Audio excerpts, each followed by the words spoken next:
날마다 하나님 말씀 가까이 하는 성도님들에게 하나님의 은혜가 함께하길 원합니다. 오늘 하나님 주신 말씀은 요한복음 12장 1절에서 8절까지 말씀입니다.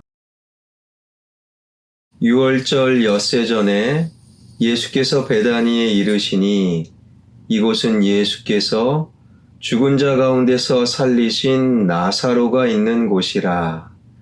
거기서 예수를 위하여 잔치할세 마르다는 일을 하고 나사로는 예수와 함께 앉은 자 중에 있더라.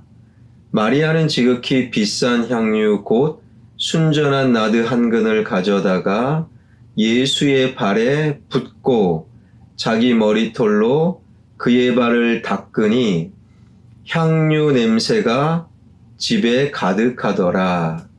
제자 중 하나로서 예수를 잡아줄 가룟 유다가 말하되 이 향유를 어찌하여 300데나리온에 팔아 가난한 자들에게 주지 아니하였느냐 하니 이렇게 말함은 가난한 자들을 생각함이 아니요 그는 도둑이라 돈괴를 맞고 거기 넣는 것을 훔쳐 가밀어라.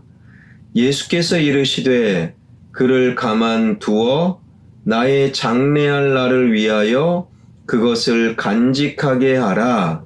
가난한 자들은 항상 너희와 함께 있거니와 나는 항상 있지 아니하리라 하시니라. 아멘.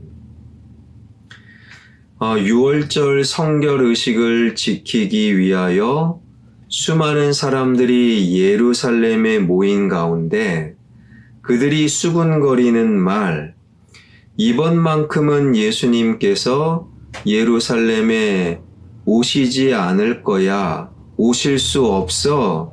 왜냐하면 예수에 대한 체포 명령이 이미 내려졌기 때문이야. 그러나 그들의 예상과는 달리 예수님께서 에브라임을 떠나 예루살렘으로 향하고 계셨지요. 오늘 본문은 이렇게 시작됩니다.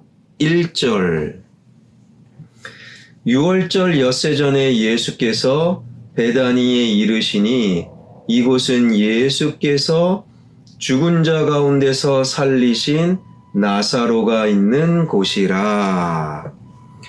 그동안 머무시던 에브라임에서부터 예루살렘에 이르기까지는 많은 동네가 있었지만 주님께서는 특별히 베다니를 택하시어 그곳에서 하룻밤을 묵으셨습니다. 그곳은 바로 예수님께서 나사로를 살리셨던 곳. 본문 2절은 이렇게 증언합니다. 거기서 예수를 위하여 잔치할세 마르다는 일을 하고 나사로는 예수와 함께 앉은 자 중에 있더라. 예수님께서 베다니에 도착하시자 온 동네 사람들이 함께 모여 동네 잔치가 벌어진 거예요. 왜요? 죽은 지 4일이나 지난 나사로를 살리신 예수님이 오셨기 때문이지요. 마가복음 14장 3절은 이 잔치가 누구의 집이요? 문둥이 시몬의 집에서 열렸음을 밝혀주고 있어요. 따라서 문둥이 시몬의 집에서 열린 잔치에 예수님과 나사로를 비롯한 많은 동네 사람들이 참석하였고 나사로의 누이 마르다가 잔치 음식을 만들고 있음을 우리는 알 수 있습니다. 수많은 동네 중에서 유독 죽었던 나사로를 살리셨던 베다니를 선택하시고 베다니의 수많은 집들 가운데 모든 사람이 꺼려하는 문둥이 시몬의 집에서 예루살렘 입성 전날을 묵으셨다라는 것은 이미 그 자체가 위대한 메시지입니다. 유대인들이 이번 유월절만큼은 올 리가 없어 확신하고 있는 죽음의 예루살렘으로 주님께서는 입성하시는 거예요.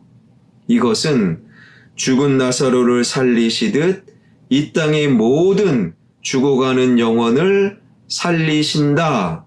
그리고 문둥이와 같은 썩는 시체와 같은 우리 인생을 다시금 생명으로 일으키신다. 깨끗하게 회복시켜 주시기 위한 주님의 십자가의 행진이었다라는 거예요. 그렇다면 이처럼 우리를 찾아주신 주님께 우리는 어떻게 응답해야 되겠습니까? 3절입니다.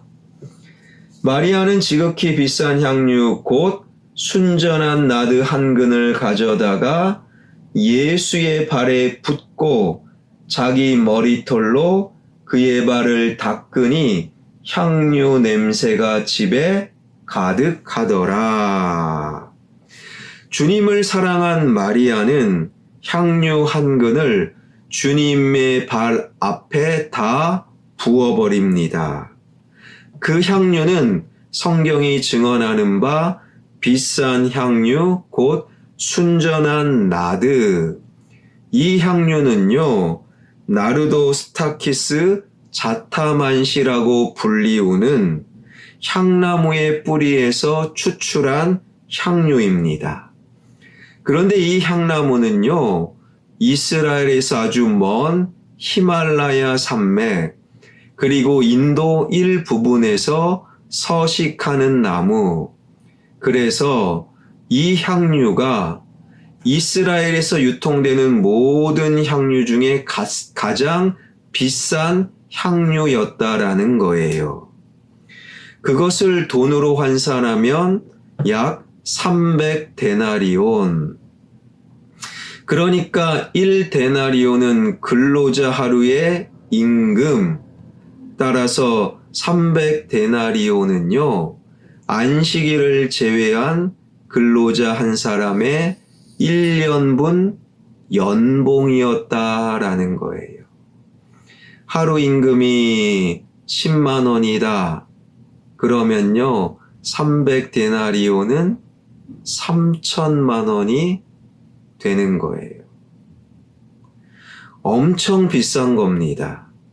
그런 와중에 성경은 한 제자에게 집중하는데요. 4절과 5절입니다. 제자 중 하나로서 예수를 잡아줄 가룟 유다가 말하되 이 향유를 어찌하여 300데나리온에 팔아 가난한 자들에게 주지 아니하겠느냐 하니. 사실 가볍게 생각하면 가룟 유다의 계산이 가룟 유다의 주장이 맞는 것처럼 보입니다. 그 향유 값이라면 한 사람을 1년 동안에 먹여 살릴 수 있고 300명을 하루 온종일 살릴 수 있는 어마어마한 돈이었기 때문입니다. 그러나 6절이 이렇게 증거하고 있습니다. 이렇게 말함은 가난한 자들을 생각함이 아니요 그는 도둑이라 돈괴를 막고 거기 넣는 것을 훔쳐 가밀어라. 가룟 유다가 그처럼 논리적으로 비판하고 나선 것은 다른 사람을 향한 사랑이 아니라 물질에 대한 자기 욕심 때문이었어요.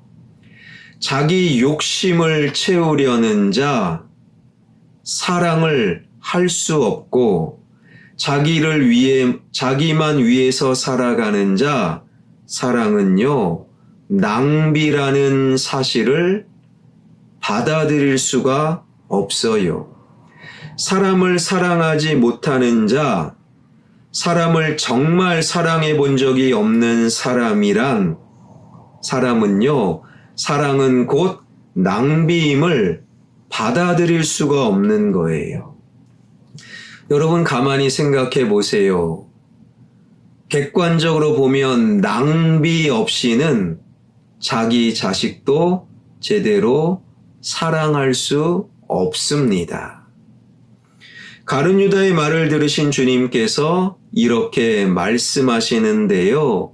7절과 8절입니다. 예수께서 이르시되 그를 가만두어 나의 장례할 날을 위하여 그것을 간직하게 하라. 가난한 자들은 항상 너희와 함께 있거니와 나는 항상 있지 아니하리라 하시니라. 사랑은 낭비로만 이루어집니다.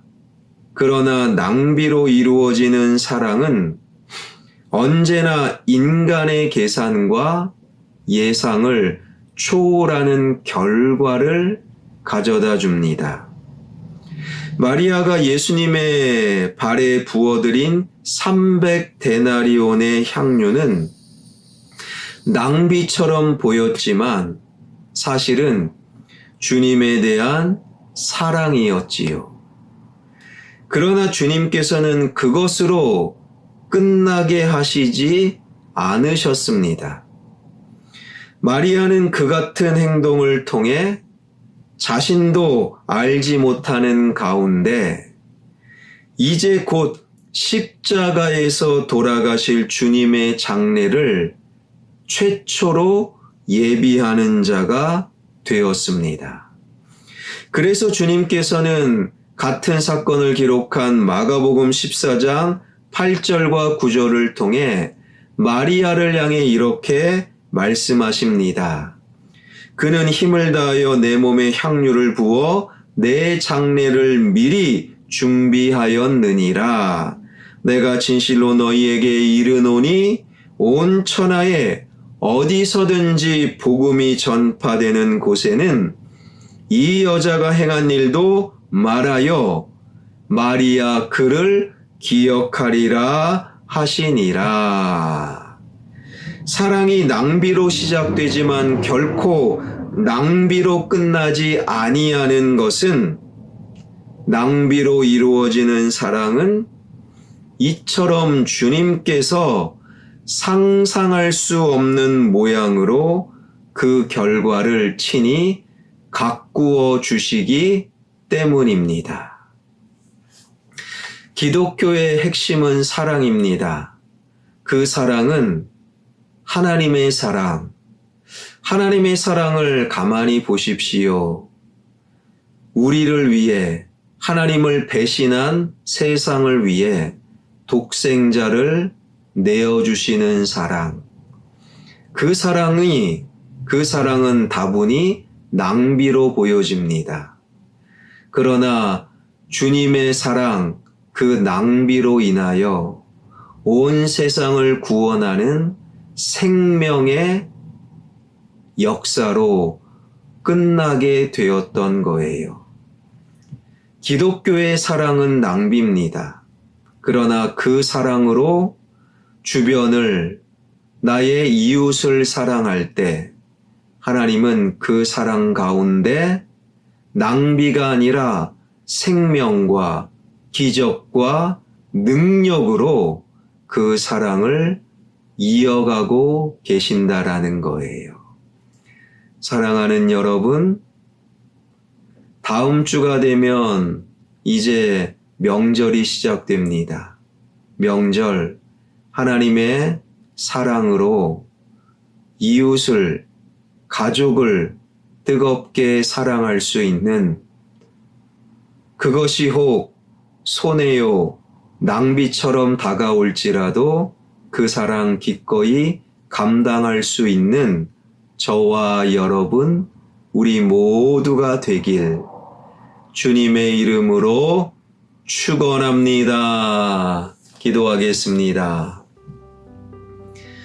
기독교의 핵심 사랑, 사랑은 하나님께 등 돌리고 배신한 세상을 향한 독생자의 죽으심. 기독교의 사랑은 분명히 낭비처럼 보입니다. 그러나 결코 낭비로 끝나지 아니하는 것은 그 사랑으로 사랑할 때 하나님은 그 사랑을 낭비가 아니라 생명으로, 구원으로 끝내주십니다. 마리아의 향유는 낭비처럼 보입니다. 그러나 주님을 향한 마리아의 사랑은 최초로 주님의 십자가의 죽음을 예비하는 최초의 사람이 되었습니다.